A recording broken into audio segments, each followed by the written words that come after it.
तो दोस्तों एक बार फिर से स्वागत है आपका हमारे यूट्यूब चैनल में जिसका नाम है इंजीनियरिंग फॉर यू। एंड दोस्तों आज का हमारा टॉपिक है फोर्स, कि आखिर फोर्स होता क्या है। तो चलिए स्टार्ट करते हैं आज का सेशन। देख लिए बेसिकली फोर्स से आप क्या समझते हैं। फोर्स का मतलब क्या है, जब हम किसी भी बॉडी पे ऐसे धक्का लगाते हैं, फोर्स अप्लाई करते हैं, दबाव बनाते हैं, ठीक है, तो उसे कहते हैं फोर्स। ठीक है, उस दबाव बनाने को, धक्का देने को या फिर अपनी तरफ खींचने को, ठीक है, इसी में ये यही कहना चाहता है। फोर्स की डेफिनेशन हम देखते हैं कि ये क्या कहना चाहता है। It is generally in form of a push और पुल। ठीक है, पुश और पुल की फॉर्म में जो लगाया हुआ दबाव है, ठीक है, so we say that define as a force as a push और pull which change to try change in state shape size of body. यानी कि ये कहना चाहता है कि जब हम किसी बॉडी के ऊपर फोर्स अप्लाई करते हैं तो उसके थ्रू क्या होता है, उस बॉडी की स्टेट चेंज होती है, उसकी शेप चेंज होती है एंड साइज ऑफ बॉडी, उस बॉडी का साइज चेंज होता है। ठीक है, वो हम जितना दबाव लगाते हैं उस बॉडी पे उतना ही वो चेंज होता है। ठीक है, उसकी स्टेट शेप साइज। ठीक है, अब बॉडी से इसका क्या मतलब है, देखिए अगर आप नए हैं, ठीक है, तो मैं आपको बता दूं कि बॉडी, देखिए अगर ये एक पेन है, ठीक है, तो मैं इसको भी बॉडी कह सकता हूँ। ठीक है, ये एक पेन की बॉडी है, ज़रूरी नहीं है बॉडी से अगर हम समझे तो वो ह्यूमन बॉडी ही है ना। कोई भी ऑब्जेक्ट, अगर हम किसी ऑब्जेक्ट की बात करें, मैं अगर इस पेन की बात करूं तो पेन भी एक बॉडी है। ठीक है, मैं इसकी अगर कैप की बात करूं तो ये कैप भी एक बॉडी है। तो उसी तरह इस डेफिनेशन के अंदर बोला गया है, जब हम किसी बॉडी पे फोर्स अप्लाई करते हैं, ठीक है, तो वो अपनी पोजीशन चेंज करता है, ठीक है, अपनी शेप चेंज करता है, अपना साइज चेंज करता है। और फोर्स किस तरह लगाते हैं, या तो हम इस पर पुश फोर्स लगाएंगे या फिर इसमें पुल फोर्स लगाएंगे। ठीक है, पुश फोर्स या फिर पुल फोर्स। ठीक है, हम इस दो तरह की इस पे फोर्स लगा सकते हैं किसी भी तरह की बॉडी के ऊपर। ठीक है, and in other word force is a energy which produce the acceleration. Force एक तरह की एनर्जी है जिसके थ्रू क्या प्रोड्यूस हो रहा है, एक्सेलरेशन प्रोड्यूस हो रहा है। अब दोस्तों एक्सेलरेशन क्या है, देखिए एक्सेलरेशन का हमने पिछली वीडियो में बिल्कुल बहुत ही डीपली, अच्छे तरह से, बहुत प्यार से मैंने आपको पूरा खोल खोल के ये टॉपिक समझाया हुआ है। ठीक है, कि एक्सेलरेशन क्या है। चलिए फिर भी आपकी डिमांड पे एक बार फिर से आपको बताता हूँ। देखिए एक्सेलरेशन क्या होता है, जब हम एक बॉडी के ऊपर फोर्स लगाते हैं, ठीक है, जब हम फोर्स लगाते हैं, अप्लाई करते हैं बॉडी पे, तो वो अपनी इस पोजीशन से इस पोजीशन पे गया। अब उसने अपनी पोजीशन चेंज की, ठीक है, तो यहाँ से यहाँ तक की जो दूरी है, ठीक है, उसके अंदर वेलोसिटी भी आ जाती है, डिस्टेंस, डिस्प्लेसमेंट भी आ जाता है, ठीक है, उस इस बॉडी का मास भी आ जाता है। ठीक है, तो ये जो अपनी इस पोजीशन से इस पोजीशन पे आया तो ये कितना एक्सलरेट हुआ। ठीक है, तो ये इस पोजीशन पे आने को हम कहते हैं एक्सलरेशन। ठीक है, तो इसे हम एक्सलरेशन कहते हैं। और फोर्स एक एनर्जी है। ठीक है, if on applied on the force velocity, ठीक है, फोर्स जब हम लगाते हैं तो क्या वेलोसिटी इंक्रीज होती है। ठीक है, और उसके इंक्रीज होने से, ठीक है, एक्सेलरेशन बढ़ता है। ठीक है, जब हम किसी बॉडी पे से फोर्स हटा देते हैं, उस पर नहीं लगाते, कम लगाते हैं, तो क्या होता है, तो उसकी एक्सेलरेशन भी कम हो जाती है। ठीक है, एक्सेलरेशन, अब मैं इस बॉडी पे फोर्स ना लगाऊं, ऐसे उंगली लगा के मैंने टच करके ऐसे छोड़ दिया, ठीक है, मैंने उस पर, या फिर मैंने इस पर लगाया ही नहीं, मैंने अभी क्या समझा, एक्सेलरेशन क्या है, जब हम बॉडी पे फोर्स लगाते हैं तो ये अपनी पोजीशन चेंज करता है, उस पोजीशन चेंज होने को हम एक्सेलरेशन कहते हैं। मैं इस पर फोर्स ना लगाऊं, ठीक है, तो एक्सेलरेशन क्या हो जाएगा, डिक्रीज हो जाएगा, एक्सेलरेशन क्या होगा, नेगेटिव हो जाएगा। इस पर बॉडी पे फोर्स लगाऊंगा तो एक्सेलरेशन क्या होगा, पॉजिटिव होगा, एक्सेलरेशन बन रहा है तो पॉजिटिव है। ठीक है, एंड इसने अपनी पोजीशन चेंज की। ठीक है, तो यही होता है एक्सेलरेशन। देखिए इन अदर वर्ड, चलिए चलिए आपको एक एग्जांपल के थ्रू समझाता हूँ कि अब ये फोर्स कहाँ कहाँ अप्लाई होता है। देखिए मेनली तो फोर्स सब जगह अप्लाई होता है, जहाँ आप किसी भी तरह का ऐसे धक्का लगा रहे हैं, ठीक है, आप किसी को पीठ पे से ऐसे प्रेस कर रहे हैं, ठीक है, वो भी एक फोर्स है, आप किसी को हाथ पकड़ के खींच रहे हैं, वो भी एक फोर्स है। ठीक है, सब तरह की ये फोर्सेज हैं और ये हमें फोर्स के बारे में ही बताना चाहता है। लेकिन फिजिक्स के अंदर, इंजीनियरिंग के अंदर फोर्स, ठीक है, जब हम किसी मशीनरी पे लगता है, ठीक है, किस किस तरह फोर्स लगाया जाता है, ठीक है, किसी ऑब्जेक्ट पे फोर्स लगता है, ठीक है, इसके अंदर फोर्स को किस तरह डिफाइन किया गया है मैं आपको ये बता देता हूँ। ठीक है, to move the football we have to exert a pull kick on the football. ये क्या कहना चाहता है कि जब हम किसी फुटबॉल पे किक करते हैं, ठीक है, तो वो अपनी पोजीशन चेंज कर लेती है, ठीक है, एग्जर्ट होती है जब हम उस पर किक मारते हैं, ठीक है। एंड चलो और समझते हैं। टू स्टॉप द फुटबॉल और body with some velocity we have to apply push और पुल फोर्स, ठीक है। हम किसी बॉडी के ऊपर जब फोर्स अप्लाई करते हैं, ठीक है, तो वहां पे कौन सी फोर्स लगती है, या तो पुश फोर्स लगेगी या पुल फोर्स लगेगी, या तो हम उसे धकेल रहे हैं या हम उसे अपनी तरफ खींच रहे हैं, ठीक है। तो इन सारी कंडीशंस को क्या कहते हैं, फोर्स कहते हैं, ठीक है। ये सारी फोर्सेज हैं। और समझते हैं चलिए। A man to trying to move wall but fail to displace it. एक आदमी एक दीवार के ऊपर धक्का लगाता है बट वह उसे गिरा नहीं पाता, उसे डिस्प्लेस नहीं कर पाता, अपनी पोजीशन से हटा नहीं पाता, ठीक है, वो भी फोर्स लगा रहा है। एंड चलिए, to change the direction of motion of the moving body along the straight line, ठीक है। जब कोई बॉडी एक स्ट्रेट लाइन के अंदर मूव कर रही है, ये कोई बॉडी है, ठीक है, यानी कि देखिए ये एक फुटबॉल है, ठीक है, ये एक स्ट्रेट लाइन पे मूव किए जा रही है, मूव किए जा रही है। अगर हम इसकी डायरेक्शन चेंज कर दें तो वो भी एक तरीके की फोर्स ही लग रही है, ठीक है। एंड देखिए, फोर्स का फॉर्मूला मैंने आपको पिछली वीडियो में भी बहुत अच्छे से डीपली समझाया था, ठीक है। तो ये हमारा फोर्स का फॉर्मूला है, force is equal to mass into acceleration, ठीक है।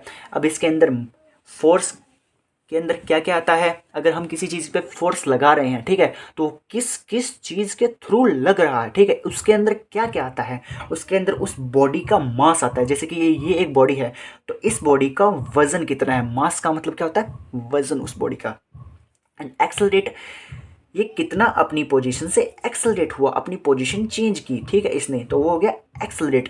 एक्सेलरेट के अंदर देखिए मैंने आपको पिछली बार बहुत ही डीपली अच्छे से समझाया था, ठीक है, एक्सेलरेशन क्या होता है।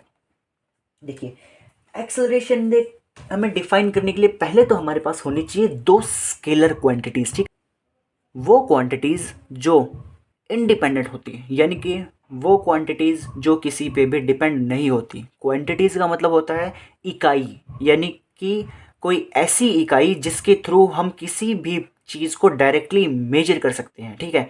जैसे कि हम टाइम को डायरेक्टली मेजर कर सकते हैं, लेंथ को डायरेक्टली मेजर कर सकते हैं, एंड वेट को डायरेक्टली मेजर कर सकते हैं, ठीक। ये होती हैं फंडामेंटल क्वांटिटीज़, ठीक है। वो फंडामेंटल क्वांटिटीज़ जो किसी पे भी निर्भर नहीं होती, ठीक है।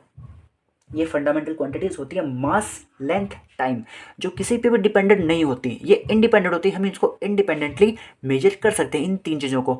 उसके बाद में जब अगर हम किसी चीज़ को मेजर करते हैं तो उसके लिए हम अदर क्वांटिटीज़ का यूज़ करते हैं जो कि होती है डिराइव क्वांटिटीज़। एंड जो ये फोर्स है ये भी एक डिराइव क्वांटिटी है, एंड इस चीज़ को मैंने यहाँ पे शो किया हुआ है। Force is a vector quantity, ठीक है, और ये एक डिराइव क्वांटिटी है। वेक्टर क्वांटिटी भी है, डिराइव क्वांटिटी भी है। अब डिराइव क्वांटिटी ये कैसे है, देखिए जब दो फंडामेंटल क्वांटिटीज़ को मिला के एक चीज़ मेजर की जाए, ठीक है, तो उसको बोलते हैं डिराइव्ड क्वांटिटी। और डिराइव्ड क्वांटिटी फंडामेंटल क्वांटिटी का ही एक पार्ट है। मैंने ये चीज़ आपको पिछली वीडियो में बहुत ही डीपली और बहुत ही अच्छे से क्लियर की थी। और अगर आप अब तक वीडियो देख रहे हैं और आपने अब तक हमारे चैनल को सब्सक्राइब नहीं किया तो प्लीज़ पहले सब्सक्राइब ज़रूर कीजिए। वीडियो को लाइक, कमेंट एंड शेयर करना बिल्कुल भी ना भूलें। एंड अगर अब तक आपको यह वीडियो समझ आ रही है एंड किसी भी तरह का डाउट है तो प्लीज़ कमेंट सेक्शन में ज़रूर बताइए। चलिए अब आगे बात करते हैं। तो हम कहाँ थे, fundamental quantities. Derived quantities fundamental quantities का ही एक पार्ट है, उन्हीं में से निकला हुआ है, ठीक है।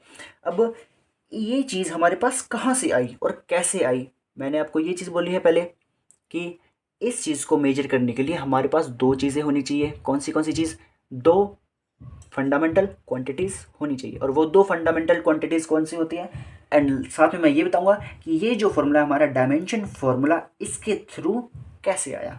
तो चलिए शुरू करते हैं। पहले तो हमारे पास दो फंडामेंटल क्वांटिटीज़ होनी चाहिए। फंडामेंटल क्वांटिटीज़ के अंदर पहला हम क्या लेंगे, एक तो टाइम, एक डिस्प्लेसमेंट, ठीक है। डिस्प्लेसमेंट को हम क्या लिख सकते हैं, लेंथ भी लिख सकते हैं, ठीक है। अगर लेंथ को हम डिस्प्लेसमेंट लिखें तो कोई दिक्कत तो नहीं है, बात तो एक डायरेक्शन के थ्रू ही हो रही है, एक पर्टिकुलर लेंथ की हो रही है, ठीक है। तो पहला तो हमारे पास होना चाहिए डिस्प्लेसमेंट, एंड हमारे पास दूसरी फंडामेंटल क्वांटिटीज होनी चाहिए टाइम।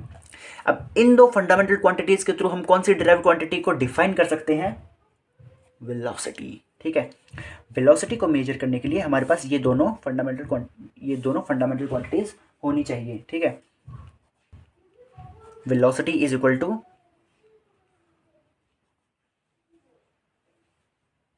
Displacement upon time.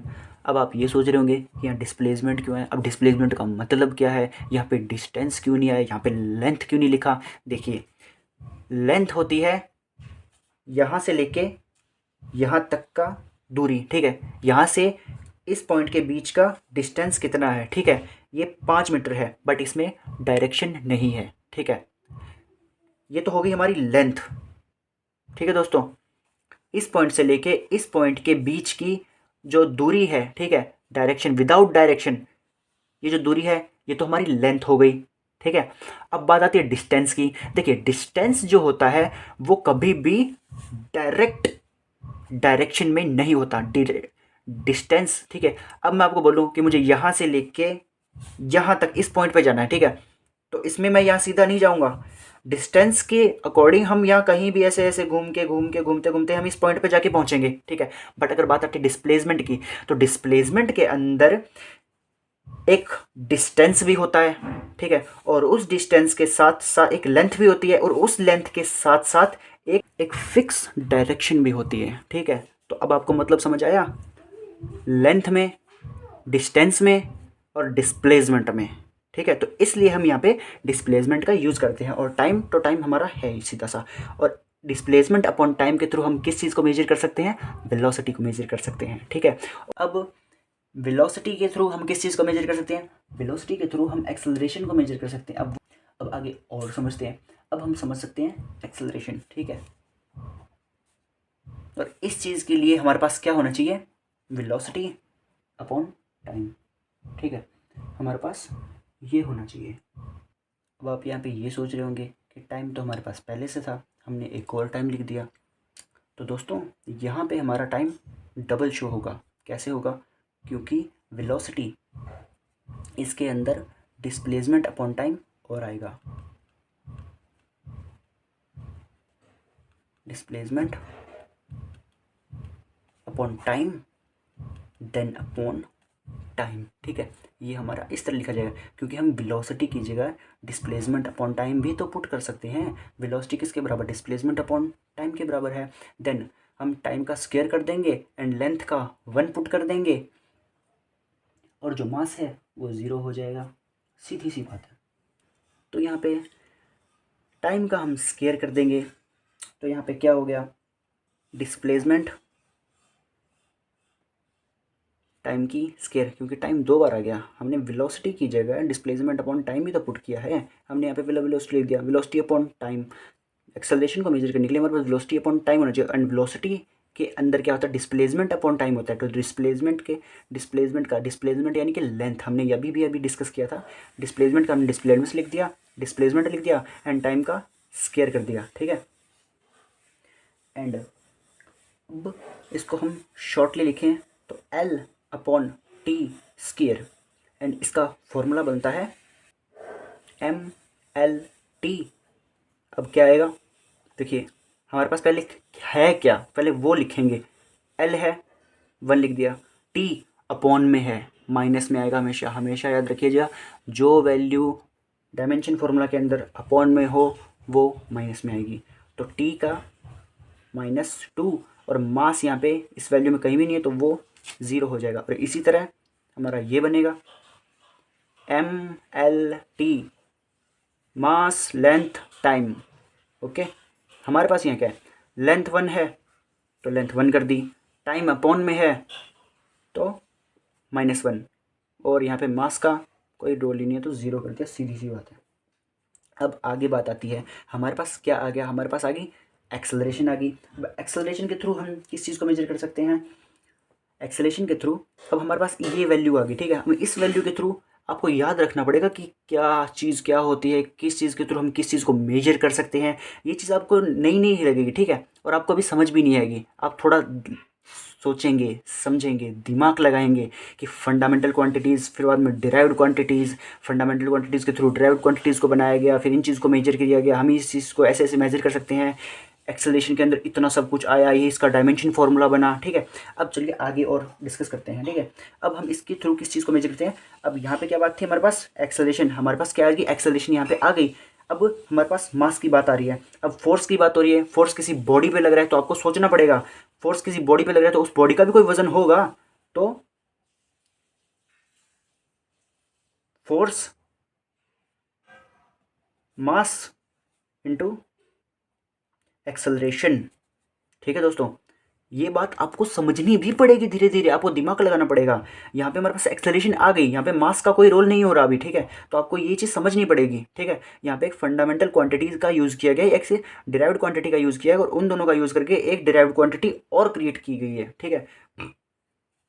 ये बात नहीं है कि दो फंडामेंटल क्वांटिटीज़ का यूज़ करेंगे तभी आएगा कि डिराइव्ड क्वांटिटी बनेगी, नहीं। यहाँ पे एक फंडामेंटल क्वांटिटी का यूज़ किया गया है एंड एक डिराइव्ड क्वांटिटी का यूज़ किया गया है। अब इसको आगे हम कैसे सोल्व करेंगे, देखिए। ये तो एक फंडामेंटल क्वांटिटी है, यानी कि जो इंडिपेंडेंट है, जो कि मास की मास ही रहेगी, इसके अंदर मास के अंदर कुछ है ही नहीं, ठीक है। तो ये ऐसे की ऐसे है। देन एक्सेलरेशन, अब एक्सेलरेशन की बात आती है तो एक्सेलरेशन के अंदर हम क्या करते हैं, डिस्प्लेसमेंट अपॉन टाइम की स्केयर, डिस्प्लेसमेंट अपॉन टाइम की स्केयर, ठीक है। इसी के अंदर अभी अभी जस्ट हमने ही किया था, ठीक है। अब हमारे पास क्या आता है, पहला तो आ गया मास m into displacement length l, time direct t की स्केयर, ठीक है। हमारे पास ये आ गया। अब हम बनाते हैं इसका डायमेंशन फॉर्मूला, ठीक है। हम लिख देंगे MLT, length mass length time. अब हमारे पास इस चीज़ में यहाँ पे क्या आया, हमारे पास मास है, ठीक है भाई, 1 है मास, लेंथ है 1 है भाई, लिख दिया। टाइम अपॉन में है और 2 है तो क्या हो जाएगा, माइनस का 2, -2, ठीक है दोस्तों। सेम मिला लीजिए, ये हमारा डायमेंशन फार्मूला, ये हमारा यहाँ पे डायमेंशन फार्मूला बिल्कुल डिट्टो सेम है। तो ये जो हमारा डायमेंशन फार्मूला है और ये जो हमारा फोर्स का फार्मूला है, ये हमारे पास यहाँ से आ रहा है। हमने पहले दो फंडामेंटल क्वांटिटीज़ को लिया, फिर उससे एक वेलोसिटी डिराइव्ड क्वांटिटी को क्रिएट किया, ठीक है। उससे डिराइव्ड क्वांटिटी बनी, फिर एक्सेलरेशन बनी, इसके अंदर फिर आगे इसको फर्दर करते हुए आगे, ठीक है, वर्क, और उसके थ्रू हमने एक फार्मूला क्रिएट किया जो कि था हमारे पास फोर्स का, ठीक है। इसके थ्रू ये फार्मूला बना और ये फार्मूला यहाँ से बन रहा है और आ रहा है, और हम इसको, और इसी फार्मूले को अगर हम शॉर्टली लिखें तो F is equal to M into a, ठीक है। Force is equal to mass into acceleration, ठीक है। हम इसको इस तरह लिख सकते हैं और ये जो फार्मूला है वो हमारे पास यहाँ से आया। तो दोस्तों आई होप आपको सारी वीडियो बिल्कुल अच्छे से समझ आई होगी, पूरा टॉपिक आपको अच्छे से बेटर तरह से क्लियर हुआ होगा। अगर आपको किसी भी तरह का डाउट है इस वीडियो को लेके तो आप हमें कमेंट सेक्शन के अंदर ज़रूर बताइए। एंड इस वीडियो की रिलेटेड जो अदर वीडियोज़ है मैं उसका लिंक डिस्क्रिप्शन में दे दूंगा, आप वहाँ से जाके उन वीडियोज़ को वॉच कर सकते हो, ठीक है दोस्तों। एंड वीडियो को लाइक करना, कमेंट करना एंड शेयर करना बिल्कुल भी ना भूलें। And don't forget the subscribe, channel को सपोर्ट करते रहिए एंड बेल आइकन को ज़रूर दबाना ताकि चैनल की फर्स्ट अपडेट आपके पास पहुँचे, वो भी सबसे पहले। तो मिलते हैं दोस्तों अगली वीडियो में। Thank you.